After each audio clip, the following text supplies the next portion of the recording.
All right, guys, we're here on the fourth leg of elk obsession. What a grind it's been so far, but a blast. We started in New Mexico, jumped to Wyoming, Montana, and now we're here in Idaho. Oregon. So Brian went to Oregon. we did. That one wasn't filmed though, so they won't get to see Loser. that. I know, Brian's but maybe some bonus film. But we got quite the crew here. So we got two groups. Jason, Phelps, and Tyson are probably, as the crow flies, 5 miles from us. They got here a little earlier. Congrats, Tyson. You got a dandy buck. And now we got Corey Ford and Taryn here with me. And we just came in here about 10 miles, set up camp. And we're going to split up and get to do different vantage points and see if we can find a buck for these two.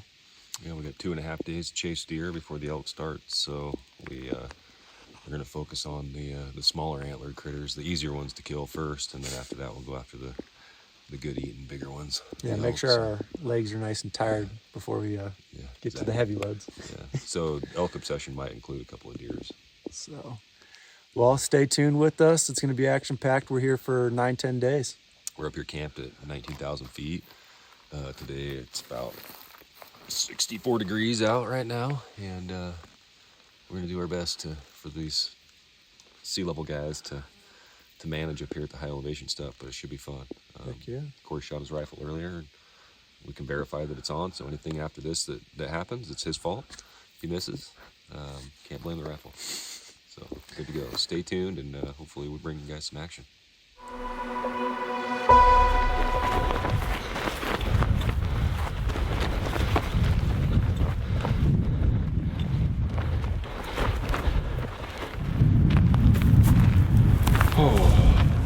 The big hike in for the Idaho mule deer / elk hunt. We're teamed up with the Tall Timber boys. They're not going to be here till a little later in the week, but we wanted to be here for the mule deer opener, so we're going to hike in about a 5 or 6 mile hike, and then we're going to set up our camp. Hopefully there's some water this spring that's there. If not, Tyson's going to have to drop down and get water out of this little pond for me. Every day just for you.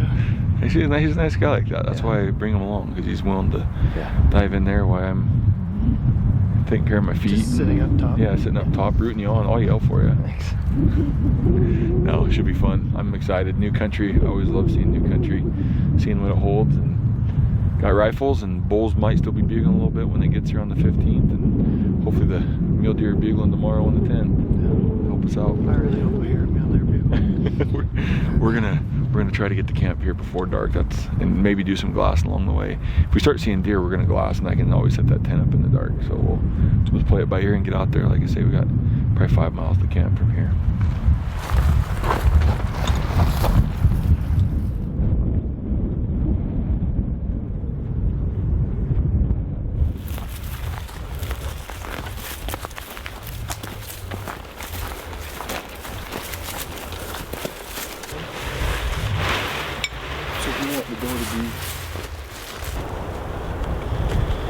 I wish I had a rock.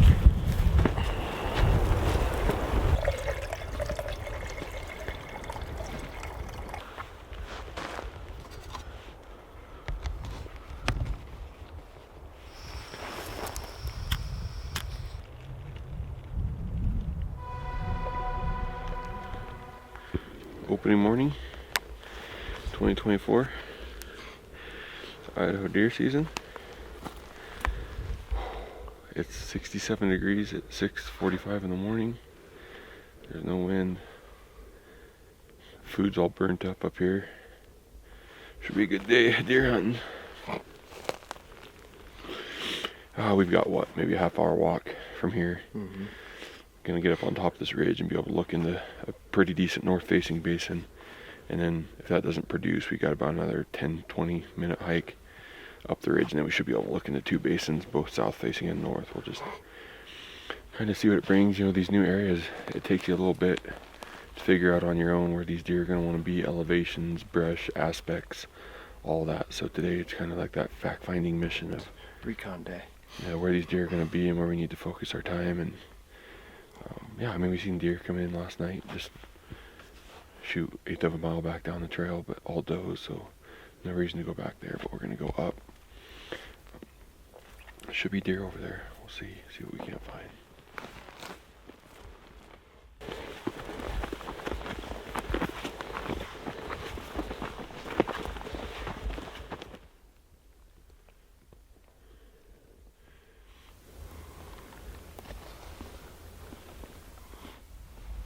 What do you think, Tyson? I don't know. It's first morning and he's tempting, but it's also first morning. It sucks. You couldn't have spotted just a small one. Or a real big one. If it's a real big one, though, you'd have pushed me over and shot it.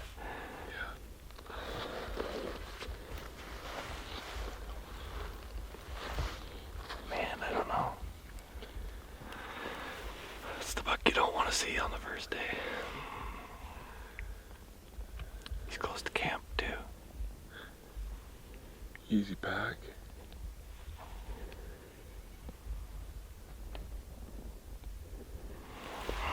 I'm about to go walk around. Redness.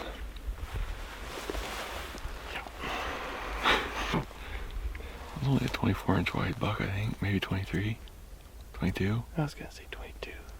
I don't know how big the ears are here. Spotted a buck, some does here opening morning, and if he had a front fork on his left, he would have probably been in trouble, but his first half-hour daylight, and we're going to let him walk, I guess. May regret this a lot here in a couple days.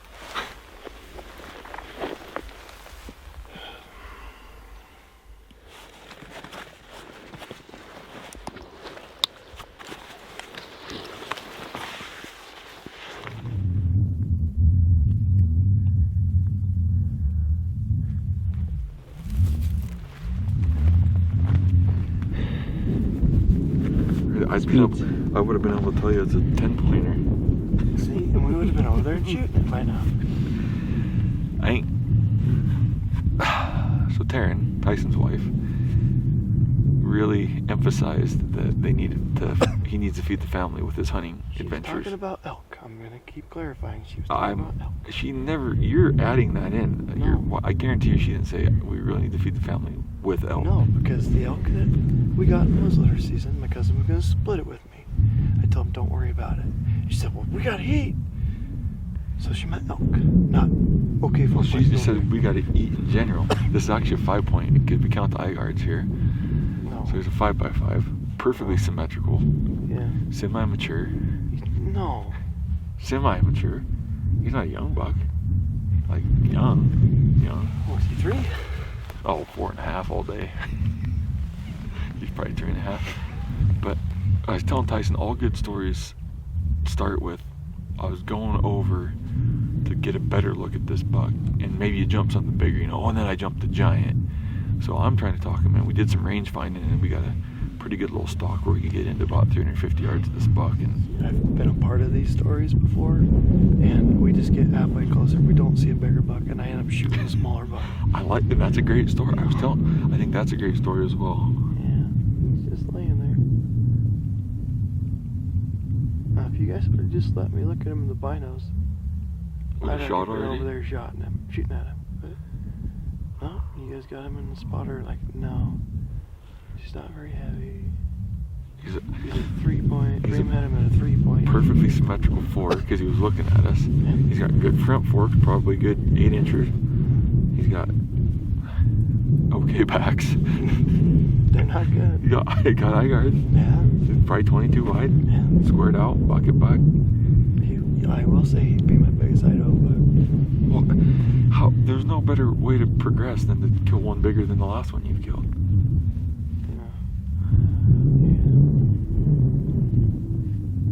I'm saying if I would have spotted this one, I would have killed it. You wouldn't have. I'll come back and try and find him like in 4 days from now. It never works And that way. it never happened. And we'll end up shooting. shooting forked horns on the way out. But what a story it'd be. I think it'd be a great story to go kill him right now. I don't know. I feel like you just want to get my deer tag out of the way, so then if we spot a big one, it's yours no matter what. It'll be ours. So is this one ours? This will be yours, and the next one will be ours. I don't think so. If he's like a real big buck, we'll get him taxidermy and we can trade him off every other year. No. Well, he's not, so we don't have to worry about that. Not the big one I killed. Oh. The giant. It'll be fun. Tomorrow or the next day. Gotcha. No. Can't do it yet. I'm out of points to make with my argument. I think you should go kill this buck.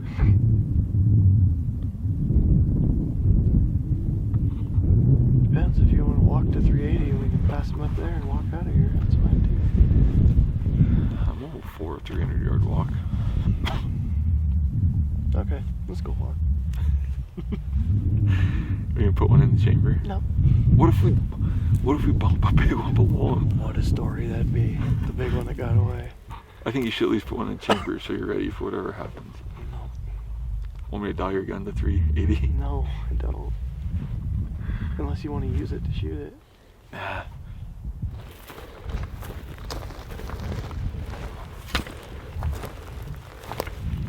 Yep. We'll probably have to try to look over that log. Yeah. We might be able to see him through them trees. It may not roll just enough. Okay, so this was the spot we kind of been saving till this evening. Walked away from the other buck, got here and just got the glass and then spotted a good buck bedded away. There ended up being another buck with him, but we're 1,700 yards away here. We think we can go back by where we glassed this morning. We're gonna try to work to a cliff and should be about a 300-yard shot. If he gets up, there's a little bit of a roll, and if he gets up and feeds away, we're gonna be in trouble. But fingers crossed he feeds out this way. If not, at least we gave it a shot to kill him.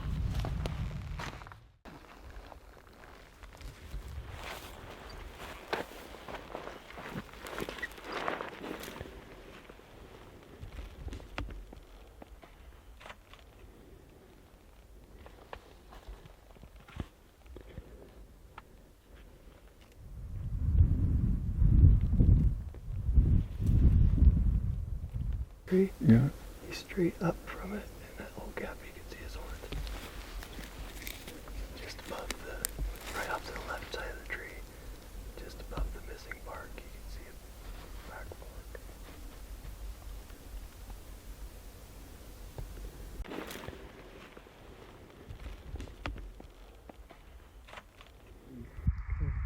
I'm on him.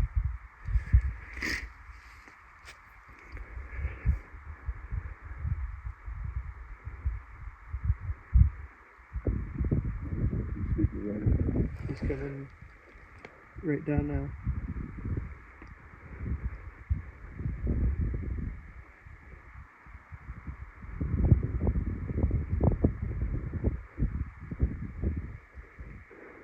You got him? No. He's right to the left of the tree. I can see his horns sticking out. See how them white limbs come down? Yeah. He's right on those white limbs. Is it?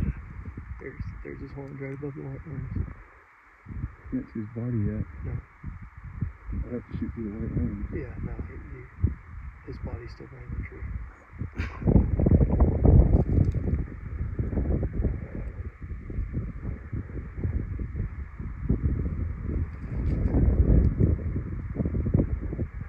He's going to get body to the left of the tree, but that's how you tight.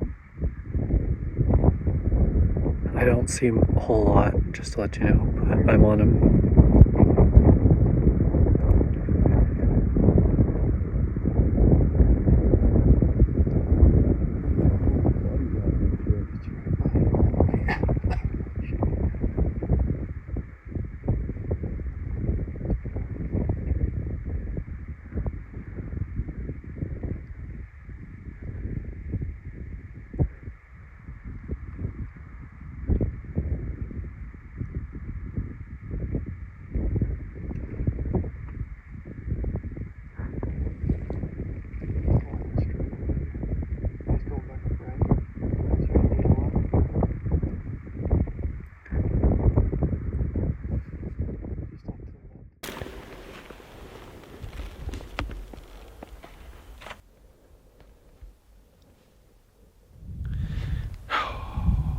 got close, 360 yards. He bedded all the way until 5 minutes before dark, or the end of light, and got up and headed out. And we had chances, but just no good shots. He was kind of weaving his way through some garbage, and he was going up towards a 2-point, which we didn't want to get mixed up. And at times you couldn't tell which buck was which and which body was which. So just playing it safe. We got 9 more days to deer hunt and elk hunt for 5 more. So we'll go around tomorrow, see if we can't locate him, and then put him to bed. And it's gonna be a tough spot to kill him, no matter when and how we do it, just the way this lays out. But we'll keep giving it a go.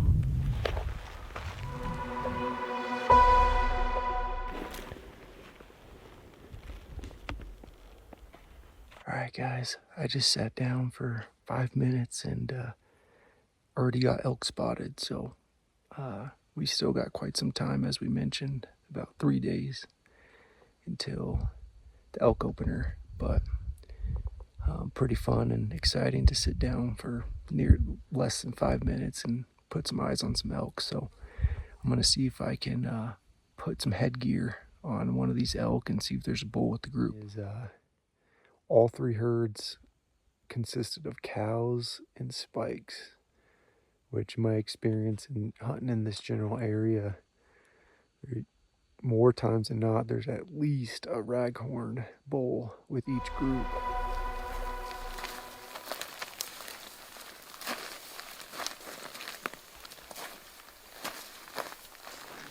Miss Tarandar, what do you want to do? I want to go see if we can set up on this buck. We get a clean shot. Good setup. What do we got? I don't want to shoot him. It's questionable. I want it to be a good, clean shot opportunity. What do we got? We got a real nice forked horn over there. Might be a 3x2, super tall. And I said going into this, I'm like, if there's a really nice forked horn, that's mine. I'm a sucker for big 2 points. I think that's what we got. What do you think? It's gonna be a jaunt. It's pretty rugged terrain, as you can see, so this little drop is bigger than we think. We'll drop down though, get to this little point like she mentioned, and get eyes back on the buck. So cut off a few hundred yards right now. I just ranged him at 868. Straight across from us, so we'll be below him a little bit, but we gotta get him before he beds. Ready for this? Get your rifle.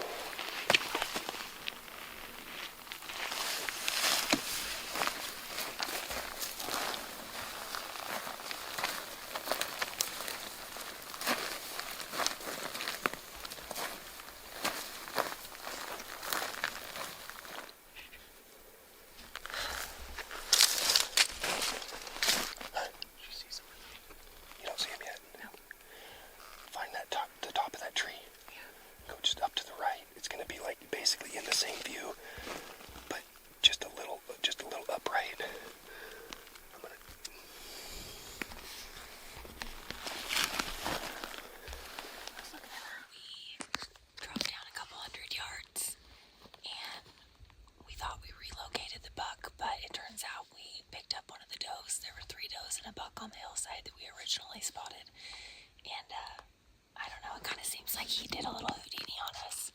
We could find the does, but we could never find that buck again, and we couldn't. We never saw him leave the ridge, but we never saw him bed either, so we've kind of been hunkered down all afternoon hoping that we could catch him, stand back up. The does were on their feet till after 12 today feeding. They finally bedded down in a little shaded timber patch, and we've not gotten eyes back on the buck, but hopefully tonight he'll pop back out and see if we can make something happen. Let's get close to that cliff. Hope that he's not on this side. He's been on that side every time we've seen him, so our luck is to change it up. Yeah, we'll push the limit, but we'll hold back as much as we can. I feel like once we get close, 15 minutes from here, but I'd like to only be 5 minutes away from a good glass of light. Right, and be able to go across where they can see us with no headlamps. Yeah, we need to be no headlamps and just being able to see pretty good should be about the right time. That way maybe we can prevent bumping anything close. Right.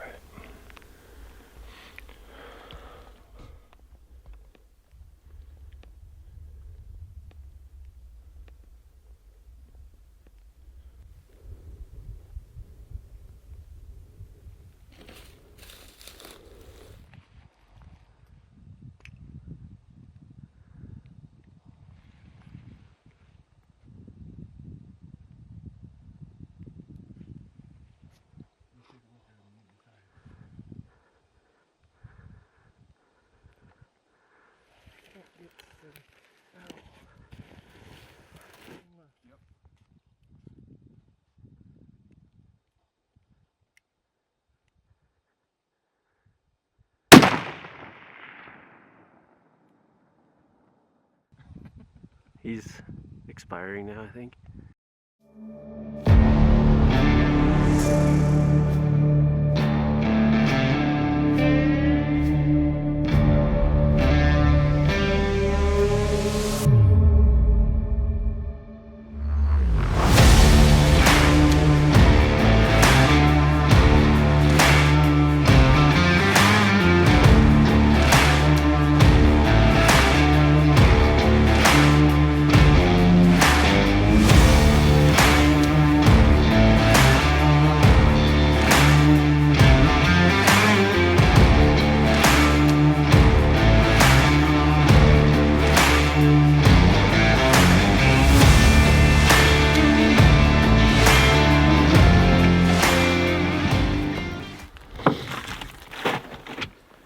Well, we took the meat down, got it on ice, cut it up, small chunk Ziploc bagged it, and got it on ice and below ice. It's surrounded by ice. In a cooler. This beautiful 65-degree weather wasn't going to keep for very long, so we did let it cool off overnight, air out, and then after this morning's hunt we rolled it down the hill. But we're back up, going to hike back in. We decided, since we were already out and we're only a couple days away from elk opener, we were going to just grab our extra food and stuff for that as well, grab the beagle tube and some things we might need. So if we find luck, we might come back out, but if not, we're planning on 7 more days in here, so see how it goes.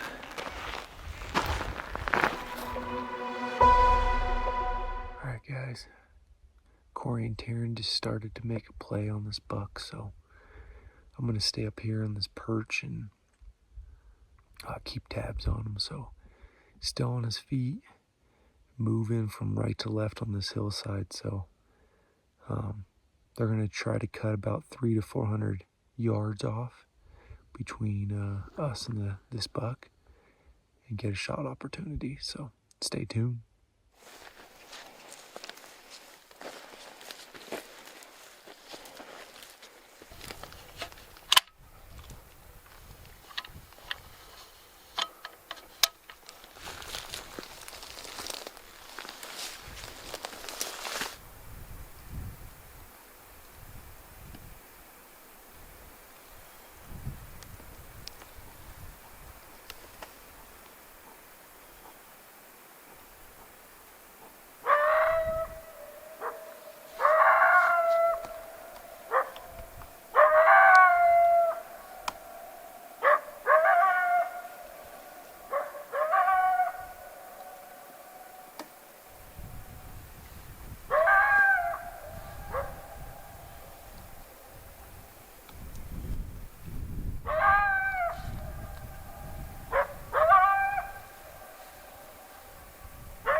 Bye.